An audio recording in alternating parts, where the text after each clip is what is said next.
පින්වත්නි බුද්ධ ශාසනය කියන එකේ වටිනාකම කියන්නේ සිරිමා කියලා කියන්නේ ගණිකාවකට. හරිද? අඟුලිමාල කියලා කියන්නේ ඊටාම ප්‍රචණ්ඩ මිනිමරුවෙක්. ඊට පස්සේ සරකාණි කියන්නේ බීපෝනුසෙක්. ඒ වගේම සාරිපුත්ත මොග්ගල්ලාන කියපු මහ උත්තමයන් වහන්සේලා ඊටාම ඉහළ කුල පරම්පරාවෙන් ගිහි ගෙයින් ඇවිල්ලා සත්ව හොයන්න ආපු තරුණයෝ. නන්ද කුමාරයා බුදුහාමුදුරු පාසලේ ඉඳලා බලෙන් එක්ක ආපු කෙනෙක්. ඒ කියන්නේ කැමැත්තෙන් ආව නෙමෙයි අයියා හින්දා ආවේ. ඔය සම්පූර්ණ සමාජ ස්තරයන්ම මේ ෆිලොසොෆි එක නිසා ආවරණය වෙලා තියෙන අවසානයේදී හැමෝටම එකම නිෂ්ඨාවක් ලැබෙන්න. නිකන් හිතන්න අඟුලිමාල වගේ ඊටාම ධාමරිකෙක් අපි අද හිටියා නම් එහෙම කවදාවත් ධර්ම අවබෝධය කරන තැනට යොමු කරන්නේ නැහැ නේද? අපිට අග්ගල පොලිසියලා දෙනවනේ ඕනේ කරන්නේ. නමුත් හිතන්න ඒ ඕනම කෙනෙක්ට කොහොමද පුළුවන් උනේ ධර්මයේ තියෙන ඉහළම කෙළවරට යන්න? මොකද ධර්මයේ කියන එක සත්‍ය කියන එක ඊයේවත් හෙටවත් වෙන එකක් නෙමෙයි. මේ දැන් පුළුවන් බලන්න. ඒකයි ඔක ඉතින් ලස්සන. ඒකයි කොච්චර වැරදි කරලා තිබ්බත් හරිද කොච්චර අඩුපාඩු වෙලා තිබ්බත් දැන් ඕගොල්ලෝ එහෙම කරන්නේ නැහැ නේ. ඉතින් මේ වෙලාවෙම ඔය කියපු කරපු මොනවද වැරද්දක් දැන් කරන්නේ නැහැ නේද? එහෙම කරන්නේ නැහැ නේ. එහෙම දැන් කරන්නේ නැත්නම් කොහෙදිවත් Taman ආගන්තුක වෙන්න ඕනේ නැහැ හරිනම්. පැහැදිලිද මං කියන එක? මම මුලින්ම කිව්වා ආගන්තුක වුණොත් එහෙම එන්න ප්‍රශ්නේ අමාරු වෙනවා කියලා. ආගන්තුක වෙන්න හේතුව මොකද්ද? පෙර කරපු වැරදි දින උගක්. ඒකයි අමුතුවෙන් චරිතයක් මවන්නේ අපි. නැද්ද? නිකන් හිතන්නකො පොඩි දරුවෙක් ඉපදිච්ච ගමන්. ඔව් මාස දෙක තුනක් යනකම් එයාට මවන්න බෑ චරිතයක්. ඇයි? කවුරුත් ඒ පොඩි දරුවා සම්බන්ධව වෛරයක් උපදවගෙන නැහැ නේ. ඇරියස් නෑ යත් එක්ක. හැමෝම ආසාවෙන් ඉන්නේ නේ ළඟට ගන්න. ඒ ඇයි ඒ? එතන තියෙන්නේ ස්වභාවික යාගේ ජීවිතේ. වැඩෙනකොට මොකද වෙන්නේ ටික ටික? ආශ්‍රයේ ඉන්න පිරිස නිසා අර අපේ රෝපණය වෙන බීජ ව්‍යාකූල වැඩි වෙනවා. වසංගත වගේ ඒවා. ඇයි හොඳට කල්පනා කරලා බලන්න සාමාන්‍ය ලෝකික ජීවත් වෙන මිනිස්සු ඒ සාමාන්‍ය රැල්ලට හුරු වෙලා ඉන්නවා මිසක කවදාවත් ඔය චක්‍රෙන් පයින් උත්සාහ කරලා නැහැ නේ. නැද්ද? නිකන් හිතන්න ජීවිතේ ඊටාම තද කඩාවැටීමකට ලක් වුණොත් සාමාන්‍ය මිනිසෙක්. ඒ මිනිස්සයා තෝරගන්නේ විදි දෙකයි. එක්ක ජීවිතේ නැති කරගන්න උත්සාහ කරනවා. නැත්තම් කරන වැඩි මේකට වඩා තව හොඳ එකක් ලැබෙයිනි කියලා අර පස්සේ ආයෙ පන්නනවා. මේක අතහැරලා තව එකකට පන්නන එක තමයි බොහෝ දෙනා කරන්නේ. ඒකත් කරන්න බැරි තරමට හිත කඩාවැටුනොත් ජීවිතෙන් සපු ගන්නවා. මම මං කියන එක. ඉතින් ඔය රැල් දෙකේ ඉන්න මිනිස්සුනේ අපිට පොඩි කාලේ ඉඳන් හම්බෙලා තියෙන්නේ. ඕක හරිය නැත්නම් අරක් කරන්න. ඕකට කියන්නේ ඔය තීර සිතුවිල්ල නැත්නම් ඔය තියෙන සංකල්පය අපේ ජීවිතේට පත්තියන් වෙලා තියෙන හින්දා අපි හැමතිස්සෙම දන්නේව නැතුව ආටෝප විකෘති චරිතයක් තමයි මවන් ඉන්නේ. හරිද? ඉතින් මෙහෙමයි. චරිතයේ විකෘති භාවය කොච්චර දරුණුද ඒ මට්ටමට මානසික ආතතිය වැඩි. ඕගොල්ලෝ නිකම්ම හිතන්න මම මේ කියන එක හරිද? ඕගොල්ලෝ හිතන්න එන හම්බෙන හැම කෙනාටම බොරුව ගාණි කියනවා කියලා. හරිද? දැන් මම අයියට කියන බොරුව නෙමෙයි අයියට කියන්නේ. හරිද? අක්කට කියන බොරුව නෙමෙයි පිටිවැස කෙනෙක්ට කියන්නේ. දැන් මෙතන මම බොරු කියක් තුනක් විතර කිව්වා. දැන් නිකන් හිතන්න දැන් මගේ ප්‍රතිරූපය ඕගොල්ලෝ හිතාගන්නේ මම ඔය කියන දේ ඉන්නේ. දැන් මම ඕක පාලනය කරගන්න නැත්නම් මම ඕක නඩත්තු කරන්න අයියට කියපු බොරුව වෙනම මතකේ තියන් ඉන්න ඕනේ. නැද්ද? අනිත් කෙනාට කියපු බොරුව මතක තියන් ඉන්න ඕනේ. මේ දේව මාරු කරන්න බෑනේ. හරි අමාරුයි ඔළුවට තේරෙනවද ඒක? ඒ කියන්නේ මවාගත්තාම චරිතේ හරි අමාරුයි. ස්වභාවිකව ඉන්න කෙනාට තාඩන, පීඩන, ගැරහුම්, නිന്ദා, අප්‍රසාදේ ඔක්කොම එනවා. හැබැයි මිනිස්සයා නිදහසේ ඉන්නවා. එයි කාටවත් හංගල මොනවත් කරලා නැහැ. තේරෙනවද? ඒකයි උදාහරණ මතක් කරලා තිනවා තාම ලස්සන සූත්‍රයක්. සත්‍ය අවබෝධ නැත්නම් අපි ගමු සෝතාපන්න කියලා අහලා තියෙන වචනේ. සත්‍ය අවබෝධ කෙනෙක් සිත කය වචනයෙන් කරන වැරද්දක් හඟවන්න අභව්‍යයි කියලා කියන්නේ. තේරෙනවද? ඒකේ අනිත් පැත්ත මොකද්ද එතකොට? ධර්මාවබෝධය නැත්නම් සත්‍ය මොකද්ද කියලා දන්නේ නැහැ කියන්නේ මොකද කතාව? මවාගත්ත ආටෝප පෞරුෂයක්මයි තියෙන්නේ. තේරෙනවද? ඒකයි බුදුහාමුදුරුවෝ මතක් කරේ ওই සත්‍ය ජටල සූත්‍රයද කොහොද? දීර්ඝ කාලිනව කෙනෙක් ඇසුරු කරන්නේ නැතුව තීරණයක් ගන්න එපා කියලා. අයි සියලු දෙනාම සත්‍ය අවබෝධයෙන් තොරයි නම් මවාගත්ත ඒ විකෘති පෞරුෂය තමන් කියලා හිතාගෙන රැවටිලා ඉන්නවා මිසක ඇත්තේ යථාර්ථය තමන්ටවත් අල්ලන්න බෑ. පැහැදිලිද මං කියන එක? මම හිතනවා පැහැදිලි කියලා මං කියන්නේ. ඒ හින්දා ඔයගොල්ලෝ හොඳට එකක් තේරුම් ගන්න පුළුවන් තරම් ස්වභාවිකව ඉන්න තේරුම් ගන්න නැත්නම් ස්වභාවිකව ඉන්න උත්සාහ කරන්න. මවන්න නැතුව.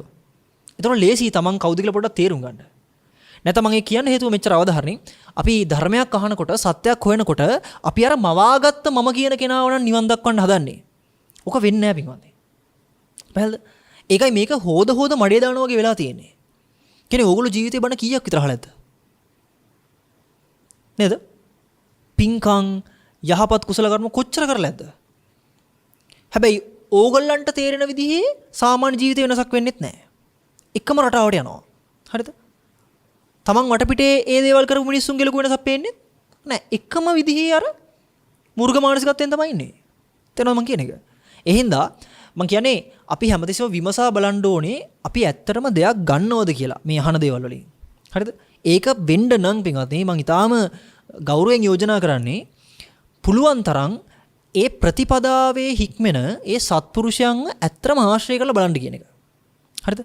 එහෙම නොවෙන්න ඕගොල්ලෝ ඇත්තටම හිතාගත්ත ප්‍රතිරූපات එක්ක සරණ යනවා මිසක. ඕගොල්ලන්ට ඇත්ත මොකද්ද කියන එක අල්ලන්න හරි අමාරුයි. පැහැදිලිද මම කියන එක? ඕගොල්ලන්ට බෑ නේද කවදාවත් ගින්දරක තියෙන රස්නේ YouTube එකෙන් බලන්න? බෑනේ. ඕගොල්ලන්ට පුළුවන් ගින්දරක තියෙන රස්නේ WhatsApp එකෙන් බලන්න? බෑ. Zoom එකෙන් බලන්න බෑනේ. ආශ්‍රය කරලා බලන්න වෙනවා. ඒ හින්දායි අන්න ඒ වගේ ළඟ ආශ්‍රයක හිටපු නිසායි ඕගොල්ලන්ට තාම යාළුවෝ ඉන්නේ. මොකද ඒගොල්ලොත් එක්ක ළඟින් ආශ්‍රය කරපු නිසා. පැහැදිලිද? Facebook එකේ කී දෙනෙක් ඉන්නවද? මෙම්බර්ස්ලා. Twitter එකේ කී දෙනෙක් ෆලෝ කරනවද? YouTube එකේ සබ්ස්ක්‍රයිබර්ස්ලා කීයක් ඉන්නවද? කාවද දැකලා තියෙන්නේ? තේරෙනවද මම කියන එක? කවුරු හරි හිතන් ඉන්නවනම් YouTube එකේ තියෙන view ගානෙන් නැත්නම් tweet එකකට තියෙන like ගානෙන් දැන් නම් මම දැක්ක WhatsApp එකේ තියෙන emojis ගන්න පුළුවන් නේ. ඒ emojis කීයක් ආවද කියන එකෙන් අපිට හිතන්න බෑ මේ හැමෝම මේක හොයනවා කියලා. තේරෙනවද? එකක් අමතක කරන්න එපා. අපි බුදුහාමුදුරුවෝ පහළ වෙනකොට මේ ලෝකේ වැහෙන්න මිනිස්සු හිටියානේ. මේ ලෝකෙ මිනිස්සු හිටියානේ නේ. බුදුහාමුදුරුවෝ කියන්නේ මේ ලෝකේ පහළච්ච අතිම දක්ෂයා. හරිද? අතිම දක්ෂයා ආයි බුදුහාමුදුරුවන්ට සමාන කරන්න කෙනෙක් නැහැ. හරිද? උන්වහන්සේටවත් බෑ සමස්ත ලෝකයට කියන්න මේක. ඇයි ගෝචර වෙන්නේ නැහැ හැමෝටම? ඒක ඉතාම අතලොස්සයි බුදුරෙක් පහළ වුණාමත් නිවන් දකින්නේ. පැහැදිලිද? පැහැදිලිද මං කියන්නේ? ඒ හින්දා ඔයගොල්ලෝ හිතන්න එපා සාමාන්‍ය රටාවේ යන ගමන් චක්‍රෙන් ගැලවෙන්න හොයනවා කියන එක ලේසි කියන එක. පැහැදිලිද? මොකද ඉතාම වේගෙන් යන රථයක් නැත්තම් මෝටර් සයිකලයක් මොන හරි එකක් ලේසියෙන් බ්‍රේක් ගහලා නවත්තන්න වෙන්නේ නැහැ. ඔයගොල්ලෝ ඉතාම සීරුවෙන් මේක නවත්තන්න නිරන්තර උත්සාහයක තියන් යන්න ඕනේ. නැත්නම් ඔයගොල්ලන්ට හම්බෙච්ච ගමන් බ්‍රේක් ගහලා නවත්තන්න බෑ. ඇක්සිඩන්ට් වෙනවා. තේරෙනවද? එහෙනම් ඔයගොල්ලෝ මේ පැත්ත හොඳට කල්පනා කරගන්න මම ඒක කියන්න හේතුව පින්වත්නි සාමාන්‍යයෙන් අපි හිතන් හිටියට ධර්මයේ කියන්නේ විශේෂ නැත්තම් අමුතු වචන ටිකක් නැත්තම් අමුතු සංකල්පයක් කියලා ඒක වැරදි. හරිද?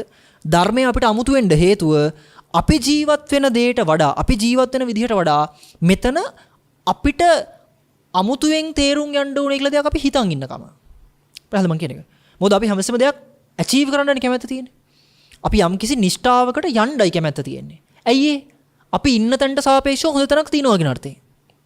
ඔයාලට තේරෙන්නේ නැද්ද මේ ලෝකෙ මිනිස්සු සදාකාලික සැප ඇති ස්වර්ගයේ හරි නැත්නම් සදාකාලික කිසිම ප්‍රශ්න නැති දිව්‍ය ලෝක හරි මොනවා හරි ඔය සංකල්පයක් දාගෙන හිත හදාගෙන ඉන්නේ ඇයි? තමන් ඉන්න තැනට සාපේක්ෂව කිසිම දුකක් නැති තැනක් මේ ලෝකේ තියෙනවා කියන අන්ධ විශ්වාස නිසා. තේරෙනවද?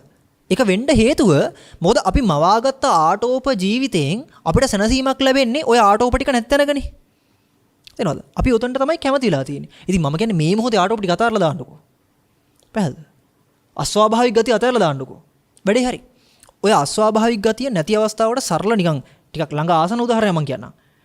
ඔක මට මතකයි හිටියේ ජපානයේ දුකද මේ concept එක තියෙන්නේ. මුහුණු තුනක් කතාවක් තියෙනවා. මිනිස්සු ඕනම කෙනෙක්ට මුහුණු තුනක් තියෙනවලු මුහුණුවරවල්. පළවෙනි මුහුණුවර තමයි අඳුරන්නේ නැති මිනිස්සු ඉස්සරහා පෙන්නන මුහුණුවර. අපි අඳුරන්නේ නැති මිනිස්සෙක් එක්ක කතා කරන්නේ. ඒ තමයි තුන්වෙනි වෙස් මුහුණ.